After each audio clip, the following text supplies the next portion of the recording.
Existe um exercício emocional que eu considero fundamental para quem quer crescer, para quem quer mudar de vida, para quem quer ter aquilo que propagou-se como quero ter qualidade de vida, que é saber mergulhar para dentro de si, para você entender como você está, qual é o seu momento, qual é a realidade de vida que você está enfrentando e ao mesmo tempo construindo. O Freud falou isso na percepção emocional. Ele disse assim: olhe para dentro, para as suas profundezas. Aprenda primeiro a se conhecer. Ou seja, você quer ser uma pessoa diferente, você não tem que ficar olhando primeiro para os outros. Você olha primeiro para você se conhecer. Aí você mergulha dentro de você. E o rei Davi falou a mesma coisa, mas na percepção espiritual. Salmo 139. Investiga minha vida, ó Deus, descobre tudo ao meu respeito, interroga-me, testa-me, e assim terás uma ideia clara de quem eu sou. Vê por ti mesmo se fiz alguma coisa errada, e então guia-me na estrada que conduz à vida eterna. Os dois estão falando a mesma coisa com mundos, percepções e linguagens diferentes, mas o exercício é muito semelhante. É eu ter coragem de me enfrentar, de saber quem eu sou para eu poder enfrentar a vida. É eu ter coragem de olhar para os meus lados mais sombrios, ter coragem de abrir algumas gavetas que há muito tempo eu fechei, até porque eu não quero lidar com as coisas que estão ali dentro. E eu gosto sempre de dizer, fechar algumas gavetas e não lidar com elas por um tempo, tudo bem. O que você não pode é passar a vida fugindo dessa gaveta. É passar a vida não querendo abrir algumas coisas, porque talvez a tua salvação, o teu alívio, a tua mudança de vida, a tua esperança esteja exatamente nessa portinha que você não está querendo abrir. Existem duas coisas que a gente precisa trabalhar muito no nosso dia a dia e que elas são extremamente difíceis. Algumas pessoas vão ter dificuldade de fazer as duas coisas, algumas pessoas com uma, outras pessoas com outra. Porque o que nós precisamos ter na nossa vida para mudar o nosso dia a dia e a nossa percepção com a vida? Duas coisinhas que talvez você já escutou muito, pelo menos uma eu sei que você já escutou. Você precisa trabalhar a sua autoestima e a sua autocrítica. Essas duas posturas emocionais, elas precisam existir em nós, mas nunca isoladas, nunca sozinha. Ninguém pode ter só autoestima e ninguém pode ter só autocrítica. Por quê? Porque autoestima sem autocrítica, você corre o risco de se tornar uma pessoa insuportável. Porque com a autoestima, o que você vai fazer? Você vai trabalhar as suas virtudes. Aquilo em que você já é boa, aquilo que você é bom, aquilo que você diz, não, isso aqui é uma área da vida que eu dou conta e eu sei muito bem fazer. E você vai trabalhando então a sua autoestima e uma hora você pode se perder dentro da sua arrogância, porque ela pode virar arrogância. Então você não pode ter só autoestima. Assim como você não pode ter só autocrítica. Por quê? Porque você pode correr o risco de se detonar. Porque ao invés de olhar suas virtudes, você vai olhar seus defeitos, suas vulnerabilidades, suas inadequações. E aí você vai alimentando. Mas eu não consigo, eu não dou conta, eu sou inábil, eu sou frágil, eu não consigo. E aí você vai entrar num processo de, em vez de autocrítica, você cai na autodestruição. Então o que nós temos que ter? As duas coisas. Elas precisam ficar conversando a vida toda. A minha autoestima, porque eu preciso trabalhar isso, porque todo mundo tem que trabalhar a autoestima, porque todo mundo tem virtudes, todo mundo tem suas belezas. Assim como eu preciso trabalhar a minha autocrítica, porque todo mundo tem os seus defeitos, as suas características mais danosas, inclusive para os outros, e a gente precisa aceitar isso, enfrentar isso e trabalhar isso dentro da gente. Então é um exercício muito importante e ele é espiritual. Isso é Davi que nos ensina. E entre outros textos da Bíblia que vão dizer, olhe para dentro de você e aprenda a lidar com a complexidade do seu mundo interno.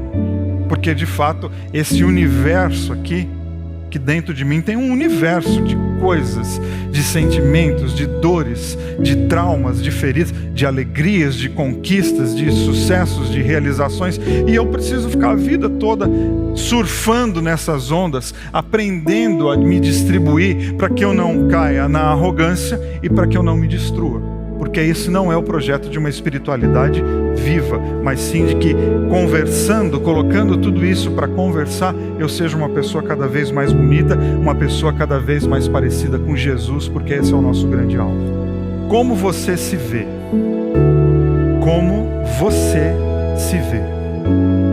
Como que você se definiria hoje? Quais são as percepções que você tem a seu respeito? E eu sei que são perguntas que, para algumas pessoas, essa pergunta pode ser incômoda, porque talvez você tenha uma percepção negativa de si.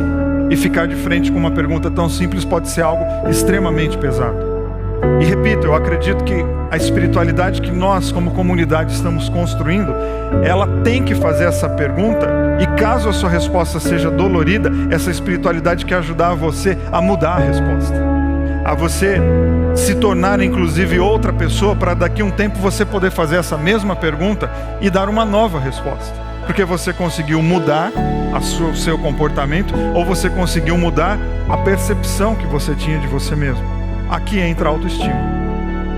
É você saber se valorizar para responder isso. E aqui entra a autocrítica. É você saber se perceber para poder responder essa pergunta da melhor maneira possível. E eu preciso responder, sabe por quê? Porque geralmente a nossa autodefinição é definida pelos outros. A frase ela está de alguma maneira errada, né? Porque se a autodefinição ela é minha. Mas não, na construção da vida, a gente pega uma definição de nós mesmos que não foi a gente que construiu, foram os outros. A gente só foi absorvendo aquilo que foram falando da gente, foi falando, e uma hora eu me torno o quê? Aquilo que as pessoas disseram que eu sou. Principalmente no âmbito mais negativo, porque a gente sempre dá uma forcinha para as coisas mais negativas. Você cresceu ouvindo coisas talvez pesadas na história da tua vida, sentenças de que você não tem valor, de que você não serve para nada, de que você é fruto de uma transe irresponsável, de que você veio errada para o mundo, e você absorve isso e você aceita aquilo como a tua resposta. Aí eu pergunto para você, como você se vê? Eu me vejo uma pessoa que nunca dei certo na vida. E aí de repente você tem um monte de coisas legais que você já realizou na vida, mas a frase é o quê? Fruto de um pai insensível que foi embora, mas define você até hoje.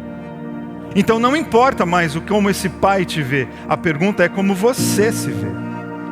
O que você tem a dizer a seu respeito? Mas é que eu me vejo porque cresci numa casa, nós éramos muitos e ninguém se importava com ninguém, então eu me vejo como uma pessoa que não é vista no mundo. Então você está deixando toda a tua história definir como você se vê. E hoje o nosso exercício é não. Não é o que o teu pai que foi embora disse sobre você. Não é o que o teu ex ou a tua ex falou na hora de ir embora, nas brigas que você tiveram. Não, é você. Qual é a resposta que você tem para dar a essa pergunta? Porque eu tenho que sim escutar algumas pessoas importantes. Quem são as pessoas importantes? Aí a gente elege algumas relevantes para nós, mas sabe qual é o perigo? Algumas pessoas importantes para nós não deveriam ser, porque pessoas importantes são quais? Aquelas que a gente importou. Daí vem o importante. O problema é quem que você importou para dentro de você. E às vezes a gente importa pessoas que a gente deveria exportar. Olha, eu importei algumas pessoas, mas hoje eu vou mandar de volta para o país de origem. 10 anos depois, não importa. Eu importei quem eu não deveria. Eu estou exportando você.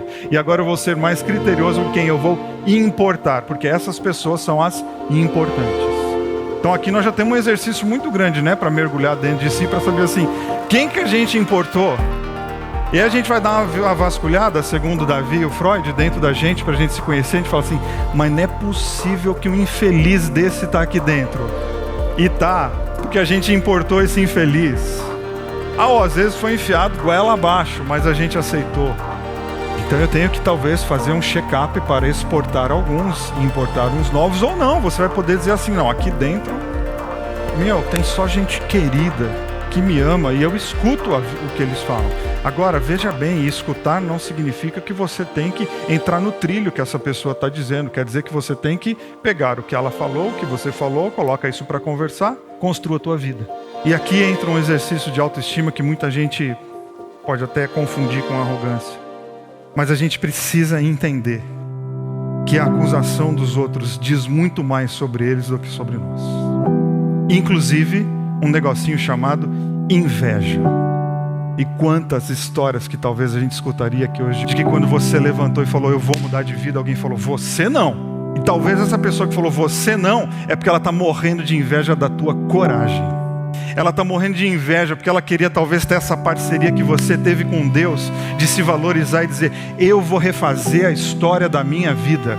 Se vocês dessa família vão ficar de braços cruzados, aceitando essa vida medíocre, eu não. Porque eu entendi que eu tenho valor, que eu sou especial, que a minha história pode ter um rumo e um significado bonito, e que a partir de mim muitas coisas podem mudar. Isso mexe com o lado interno de todo mundo. Então, e o nome disso aqui é o que? Arrogância? Não, o nome disso é se sentir amado, se sentir especial, é ter autoestima, é olhar para dentro de si e falar assim, eu tenho valor, e se vocês acham que eu não tenho, Deus acha que eu tenho e isso basta. Porque quando um covarde me reprime, pode ser sinal de que eu estou num ótimo caminho. Porque quando um omisso zomba da minha decisão, eu posso continuar em paz, eu posso até cometer erros, mas o da omissão eu já superei. A mediocridade, a omissão e o descaso com a vida simbolizam, sabe o quê? A ausência de Deus. Logo, levantar e tentar significa que Deus está com você. Porque Deus está no lado oposto da omissão. Deus está no oposto da indiferença. Deus está no lado oposto das pessoas que estão de braços cruzados vendo a vida passar. Deus está de mãos dadas com aqueles que querem fazer a vida acontecer. Ele é por esses. Ele está com esses. E aí as coisas mudam. Ou seja, não defina a sua história pelos gritos que ainda ecoam dentro de você. E eu coloquei o ainda entre parênteses porque eu quero acreditar que uma hora vai acabar. Nós trazemos ecos da nossa infância, eu acredito muito nisso.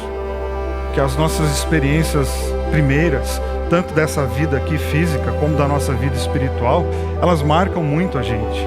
E algumas falas acompanham a gente a vida inteira. Mas eu não posso dar para essas falas o poder de me definir como ser humano. Aquilo que falaram para mim há 20 anos. Então fala, foi uma pessoa que falou. Aliás, onde é que está essa pessoa? Eu nem sei, mas a fala dela eu estou trazendo até hoje. E eu não posso definir a minha vida por esses ecos que ainda estão aqui dentro. Eu preciso aprender a diminuir o volume das pessoas. Diminuir tudo? Não, é que tem gente que está no volume 10, sabe? Aí você tem que pôr ele lá no 2. Aliás, tem uns que tem que mutar mesmo, mute. Bom, uns você deixa mais baixinho porque é até importante falar, não, deixa eu ver, deixa eu ver o que essa pessoa tem para dizer. De repente dá pra gente trocar uma ideia aqui, construir um outro caminho. Mas não são essas pessoas que tem que definir. Quer elas estejam do lado de fora, quer elas estejam do lado de dentro. E todos nós temos pessoas do lado de dentro, por quê? Porque nós importamos pessoas, nós importamos conceitos, frases e conteúdos. E a gente precisa tomar muito cuidado com isso. E a minha segunda pergunta para você, a primeira foi como você se vê, a segunda é, qual é o seu propósito? A vida está passando. E o que você está fazendo enquanto ela passa? O que você está deixando por aí no coração das pessoas? Quando você passa, você deixa um cheiro. Qual é? Autocrítica. Não é autodestruição, é autocrítica. Eu passo pela vida das pessoas. O que eu deixo nelas? Qual o cheiro? Qual é a lembrança? Qual é a memória? Isso tem a ver com o meu propósito de vida. Para muitos, Golias era uma dor, um sofrimento. Para Davi foi um propósito. E não é o Golias enquanto figura metafórica, mítica, seja lá como você quiser enxergar. É o Golias enquanto uma realidade de vida. Enquanto um momento. É um Golias. Poderia ser outra coisa, mas é o meu momento, está aqui, porque eu vejo todo dia. Então eu posso transformar isso como a marca da minha omissão, da minha indiferença, ou eu posso colocar o Golias como meu propósito. Não, isso aqui vai dar um sentido para a minha vida. Você precisa olhar para a tua vida hoje, seja lá para o que for, e transformar esse sofrimento, isso tudo no quê? Em um propósito. Não, eu vou trabalhar isso aqui, e por um tempo, não é para a vida toda, mas por um tempo, Isso aqui vai ser o meu propósito. Eu vou acordar e vou lidar com isso aqui. Eu vou enfrentar isso aqui. Até porque o problema que não é enfrentado é adubado, ele cresce. Cada dia está um pouquinho maior. Não, eu vou lutar contra. Vai ser o meu propósito. Nada proporciona melhor capacidade de superação e resistência aos problemas e dificuldades em geral do que a consciência de ter uma missão a cumprir na vida. Qual é a melhor maneira de eu superar algo? O que me dá capacidade? A sensação de que eu não estou vivendo à toa. De que eu não estou à deriva. Não, eu tenho um propósito, eu tenho um porquê acordar de manhã. Quem tem um porquê, enfrenta qualquer como. Como que eu vou fazer isso? Você tem um porquê? Tem. Então você vai encontrar o como. Quando eu não vivo à deriva, eu encontro um como. Agora, se eu não tenho um porquê, a vida é um suceder de dias vazios. E julho é igualzinho junho, que vai ser igualzinho outubro, e 2027 vai ser igual 2023, porque eu estou vivendo sem saber muito bem o que eu estou fazendo aqui. Aí você vai dizer, mas eu morro de medo. Onde estiver o seu medo, ali está a sua tarefa. Você tem medo de viver? Então, a sua vida é a sua tarefa. Eu estou com medo de enfrentar as coisas. Olha, pois bom, o medo acabou de te dar um propósito. Porque onde está o seu medo, está também a sua tarefa. E isso é discurso positivista de vitória? Não. Isso é discurso espiritual de superação e valorização da vida. Agora a questão é que se você não decide nem lutar, você já perdeu. Então nós não estamos falando assim, ó, vai em cima que você vai ganhar tudo. Não, não tem nem como fazer essa afirmação. Porque a proposta de Jesus não é assim, você vai ganhar tudo. Ele diz assim, vocês vão ter muitos problemas, mas tem bom ânimo para enfrentá-los.